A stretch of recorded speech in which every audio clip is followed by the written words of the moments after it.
I did it. I finally finished the game with all the many quests that I could do in this. I finally finished it. Seeing Magran Dagon and the Fiery Dragon going at it. I see you in the arena. You're really good at being the champion and all that. Can I follow you around? I'm not really after a follower at this point. And the Dark Brotherhood and... Oh, come on, Blade! Yeah, I bring my mates along as well. And where was I? The Thieves Guild and the arena. Fuck that!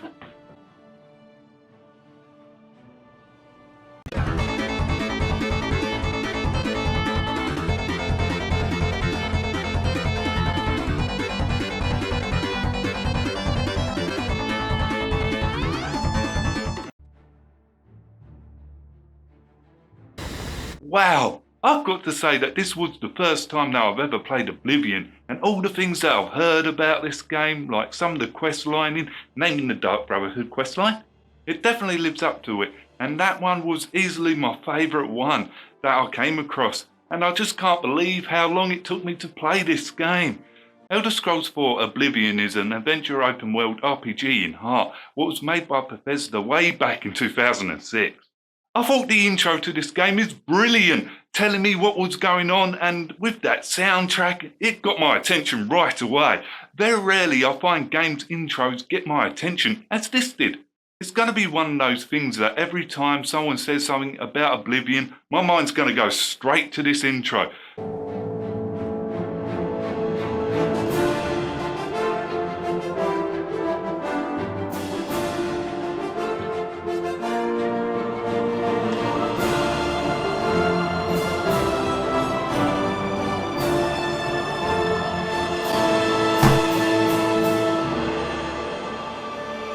And it got me listening to this song at the title screen before continuing. For the story, you start off as a prisoner, what seems to be a tradition now with Bethesda games, and I would say it would have been a bit weird if I didn't start off as a prisoner at this point, whose backstory is nothing, so it's up to you to make one up for your character. For me, my character's backstory is that he threw up over the castle wall onto a guard, and that's how he ended up in prison. Then once when you're done picking your character, the Emperor and his guards are escaping from the Pacific Dawn assassins. Hopefully I pronounced that right. It's actually a bit of a tongue tie for me. So they go through this secret passageway that happens to be in your cell, where the Emperor gets assassinated, but before he dies, he gives you the Amulet of Kings to give to his son. Yeah, you end up giving it to the member of the Blades to safekeep, while you get his son back to the Blades so he can light the dragon fires to put an end to the Oblivion crisis, where these demonish creatures are coming out of the Oblivion gates, and these gates are littered throughout Cyrodiil, so yeah, the situation is a bit dire. You can pick your character's race at the beginning of the game, and I was impressed with the character customization for the time that this game came out, and what I could do with it was pretty impressive for the time. I thought it was going to be a bit more basic, instead I was quite surprised by it. However, if you're comparing it to today's standards, it doesn't hold up well, and the characters that I picked to play as was an Orgonian. I just love playing as a walking, talking lizard. I have no idea why. I found the tutorial alright and it explains the basic mechanics of the game, except it doesn't explain all the mechanics of the game. Some things I had to figure out for myself. The tutorial, I found it quite lengthy, where I was going through this cave and explaining the mechanics of the game and getting out to the open fresh air. I was like, at last, the tutorial is over. I felt like the tutorial level was well over an hour, even though it wasn't, it just felt like that to me. It took me a bit of time to get used to the keyboard's layout, where this is old school, before the standard controls were invented, where the spacebar was automatically the jump button. In this, it's the E key to jump. This is actually the first game that I came across where I had to press the E key to jump, and I'm glad that I could change the keyboard's layout, or else I might not have got along with these controls. You can switch from first to third person at any time, except I could not really play the third person when I was in combat, because the controls just seemed clunky, yet when I was in first, it was miles better and seemed much more responsive. There are multiple Oblivion gates for you to find and go through and close it by getting the sigil stone. It's all exciting at first, going through the gates, fighting through all the danger in an epic battle to the top of the tower to get the sigil stone and close the Oblivion gates and make the gate explode.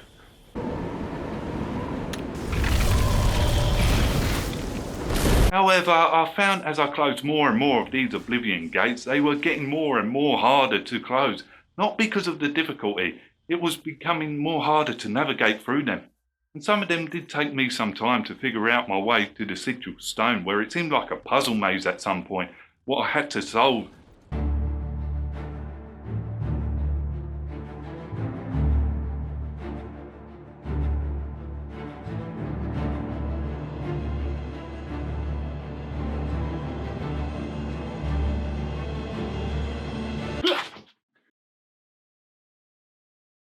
And the first few times I enjoyed closing these gates, and then around about 5, maybe 7, I found myself getting bored of them, where a lot of the interior was getting reused over and over again.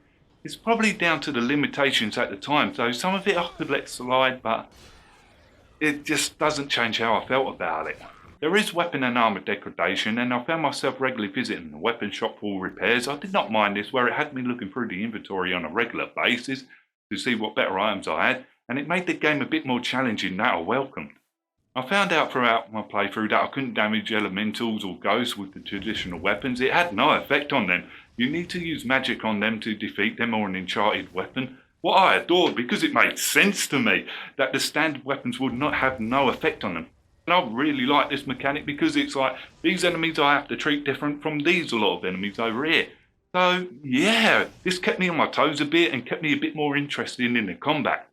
Another thing was, I was surprised by the people in town. They know when I've done a good deed. I closed one of the Oblivion gates, didn't really think too much about it. Then I went into the shop to buy something, and the shopkeepers personally thanking me for closing the gate outside their town. That really surprised me. The game knew that I was doing in the 2006 title. I meant to say what I was doing. Yeah, sure you did. You can keep the game disc after that. And this puts a lot of modern RPG games to shame, where I've done a mission in a modern game and it seems like I've done nothing at all, no one recognises it, and I'm on to the next mission. So I've got to ask, why has player history in games seem to be lost in a lot of modern titles these days? So I've got to say, a massive point to Oblivion here, it recognised what I did. I noticed when I talk to an NPC, everything around them seems to freeze in place. And if there's an NPC or a fiery object in the background, it goes static. What did really pull me out of the immersion of the game. And there's also a minigame where you can get them to like you if you choose to partake in it. It just really opens up new dialogue if you actually get them to a high enough point. I only really used this minigame a couple of times throughout my playthrough, some on the main missions and some on the side as well. But I really didn't partake in this minigame. I kind of got bored of it very quickly. It's really what you would make of it. I found the AI alright, it works well and gets the job done in and out of combat. Just in combat, I found it a bit predictable at times. The inventory system took me a bit of time to get used to, and trying to find a map was something else. After about 20 minutes or so trying to find it, I thought maybe it doesn't exist. Then I searched online, and when I found out how to open up the map menu, I felt like a complete, utter dumbass. Really, I did. All I had to do is open up the inventory and click on the compass marker to open up the map. I just face palmed at that point because it was so simple and I just did not get it. At the beginning of the game, you can pick your class, and there are so many classes to pick from. Mage, warrior, thief, battle mage, knight, and so on. There are so many of them, it can be a bit overwhelming for the first time that you ever seen this. And if it don't have the class that you want to play as, you can create one. I thought that was a really good idea because it adds to the replayability value of the uniqueness of my characters. I can create another one, combine that one with that perk, and I'm off with my new class. What don't exist in the game, but now it does. The levelling up system threw me off a bit, where I had the bar full but it wasn't levelling up, and I found out by mistake when I fell asleep I was able to level up afterwards, as long as I had the bar full. Took a quick nap and it instantly took me to the levelling up system, so I had to keep an eye on that bar, and when it was full, nap time.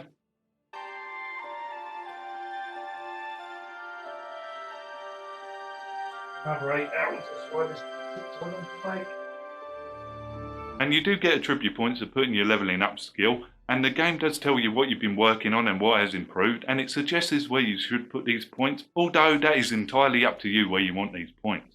As I leveled up, I found out that the enemies leveled up with me, so I had to put a lot of thought of what skill point, where I wanted it to go in what tree.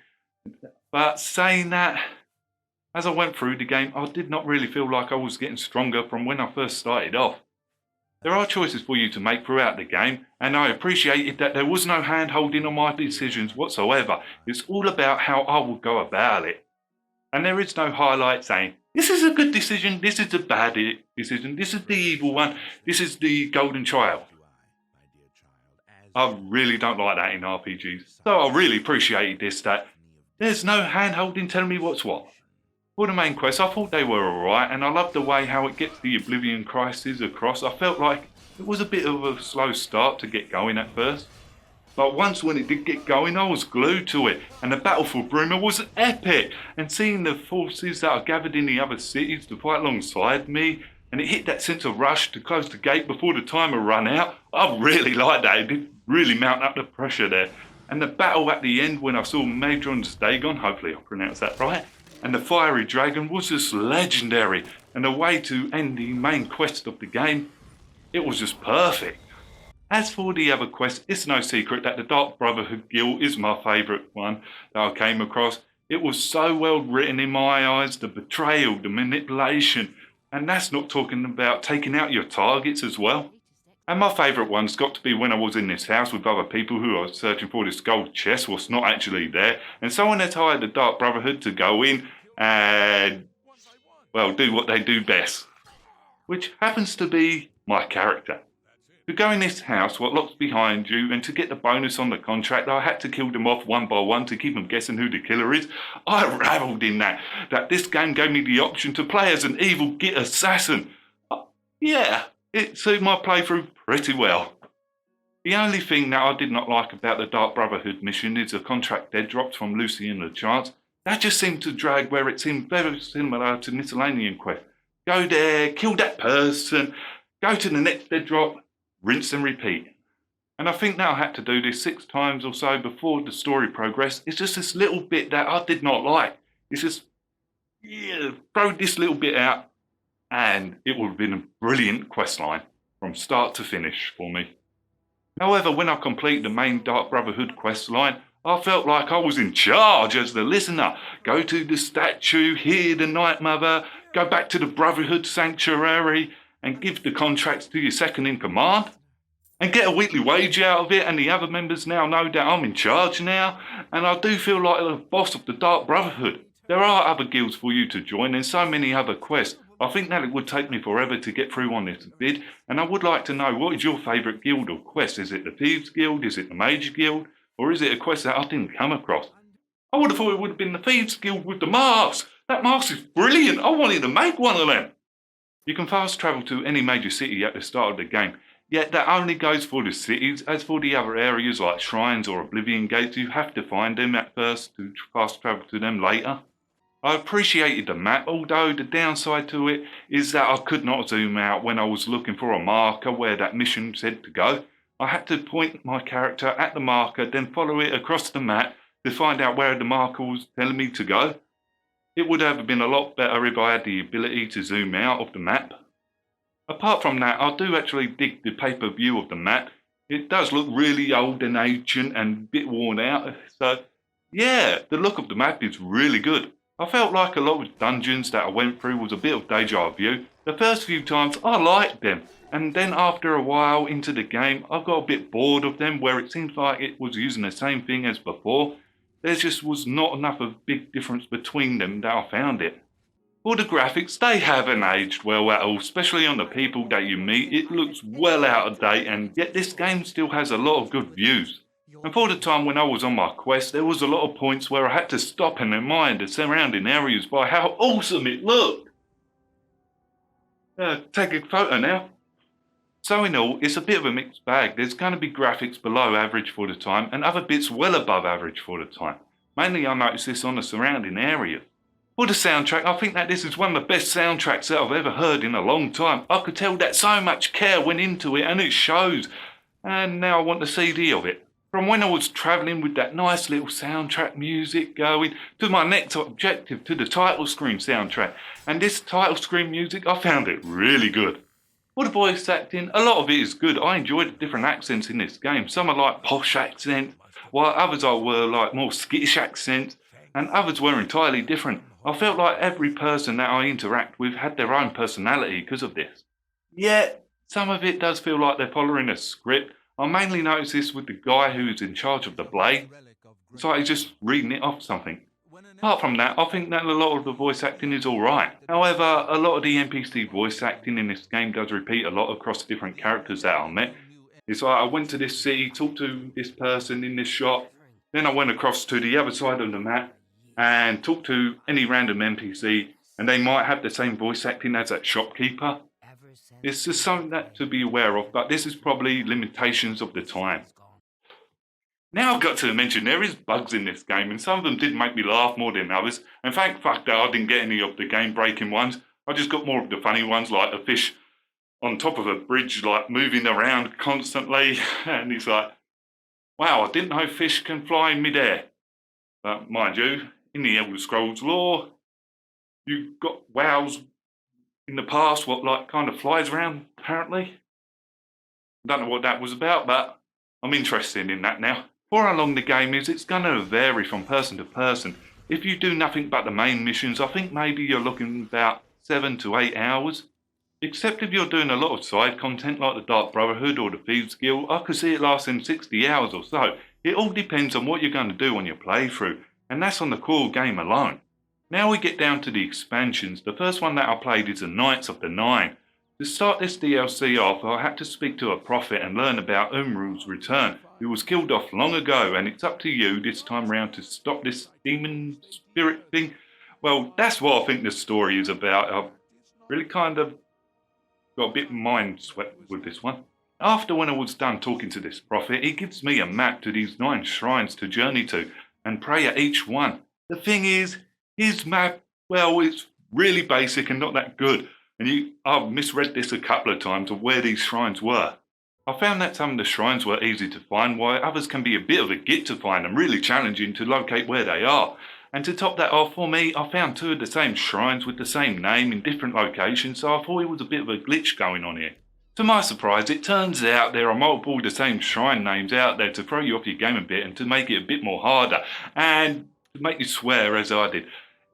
And to top it all off, all these shrines you got to pray at, and they all look the same. It's got to be the most tedious part of this DLC. However, once when I got past that part, that's when the DLC did start to get going. Talking to the Crusader spirit in the sky about the holy armour for me to find, and I could use these items as my own. Yet to get all these items, be prepared for puzzles. There is quite a few of them. One thing that this DLC does really good is that I did feel like that I was rebuilding this ancient order of knights where people were asking to join the Knights of the Nine. It does get that feeling across that I was rebuilding this ancient order. And seeing that bear open up the door with his ass so I could get these holy boots, I would say the DLC is worth playing with that alone. And getting to fight this Umru guy was an epic fight for me. So in all, I had fun with this DLC. The only problem what I had with this DLC was a bit of a slow start that it had. Now we get on to my favourite one, the Shimmering Isles expansion pack. This one is easily my favourite one. To begin this one off, go to an island what has appeared out of nowhere through this magic door to another realm. So you're like, yeah, I'll go to the island. Yeah, a door. Where does the door lead? I don't know, I don't care, I'll go through it. As soon as I went through this door, I was met with a butler, and as soon as I knew it, I was Alice in Wonderland. Especially when I got to meet the Daedric Prince of Madness. He's just missing the top hat to finish it off. I suppose an introduction is in order. I'm Sheogorath, Prince of Madness, and other things. I'm not talking about them. This DLC really surprised me by how much of a deep of a rabbit hole it would go. So where do I start with this one? I think the story is about when Shigora, the Daedric Prince of Madness, is trying to stop the destruction of his realm from the Grey March that is led by the forces of Order, whose goal is to wake up Jiglag. So Shigora picks you as his champion to stop all this and save his realm. Yeah, I think that's about right. Shigora is easily the best character that I met in the expansion. Heck, I'll go even further than that and say he's the best in the whole entire game that I met. Where he speaks in code or complete utter nonsense just to confuse me. So it's a bit like deciphering on what's real, what he's saying, and what's nonsense. So yeah, I really did like this character. He definitely lives up to the name of the Prince of Madness, and there was a couple of times where I just burst out laughing. It's all new, a fresh idea. Oh, Something I hadn't eh? thought of until I did. It's sure to work, even though it might not. I adored this new island and the new areas for me to explore with the two realms. One is Mania, what's like a funky land with lush green and a bit of oversaturated tall mushroom, what kind of blends into a Mario Brothers game. And the other realm is Dementia, a depressing and miserable place where decay and torture is a thing, what is done by the Duchess herself of this realm. Unless I instruct you to. None Biscuit. can be trusted. Do you hear me? Oh. None. Eh? Surrounded by traitors and spies I am. Always. They watch and wait. And that's not including Dr. Frankenstein and her monster. That mission for me was a bit weird for my standards, and I love playing as a bad guy in games, yet this was actually pretty cool. Here of the cistern. Over here by me. Honored Daedra, fear not thy abasement. Thou shalt be the holy in this temple. I bind thee, Astronaut, to this body, henceforth gatekeeper of the Shivering Isles. My child, it is time to fulfill your destiny. Stand guard in this land against all those who seek entry not bearing the mark of Sheogorath's favor. Who shall know them by the coldness in their minds. Darkness of spirit. What's this? My child, they're coming! Destroy them! Show them your true power! Yes, Master. What would you like to have? Fuck, I'll do a bad eagle. There are hard choices to make in the Shimmering Isles, and for me, this is something that this DLC does really well for the time. Like, who do I assassinate, the Duke or the Duchess, is one for example, and another one would be the Centurions, on what side I would take. The enemy of my enemy. Or Biscuit. keep them close. No, let her go. This is not over, Master. There is quite a few decisions to make, and they don't tell you what is a good decision, what is the bad decision. It's all about how you would do it in that situation, without any hand-holding, which I really appreciated in this DLC. There is one mission that stuck out to me more than the others, was when I was dealing with intruders. It was not simply go here, kill them and go back. This had me to choose the outcome on how to deal with them with these two stones. One will kill the intruders while the other one will drive them mad. And of course, I went with the mad route on each one so their souls ended up for a keepsake for the Prince of Madness. I just wish there was more of these missions like this, because these were really good. They must open the gate. We're rich. Biscuit. Let's get out of here, Sindelius. This is obviously a trick to waste our time. I'll know it when I see it. Yes. And those of you who like loot, there is a ton of it, especially the new weapons and armour to add to your collection. So in the end, I thought Oblivion was a good game. I had fun with it and its expansions. What? How in Oblivion can I Biscuit, dead? This is... what's up with all these biscuits? Because I'm a Daedric Lord of Biscuits! It worked! So have you played Elder Scrolls 4 Oblivion? What do you think of it? Leave it in the comments below. Until next game, I'm going to be modding the fuck out of this game!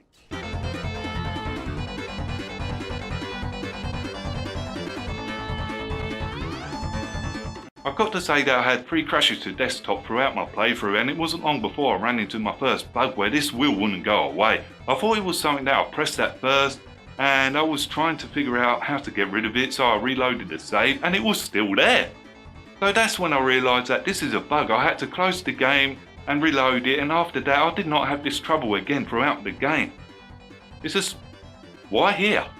Yeah, I hit this bug at the beginning of the game, in the tutorial. Nevertheless, saying that, I never run into this bug again. It was just right from the start I ran into it. So it wasn't really a good start for me. So yeah, I'm going to say this flying fish was part of the Elder Scrolls lore because someone told me about the WoWs in the past were flying around dwarven stages mid-air. So yeah, I'm going to go with this and say it's part of the lore, even though I don't really know the lore of the Elder Scrolls that much.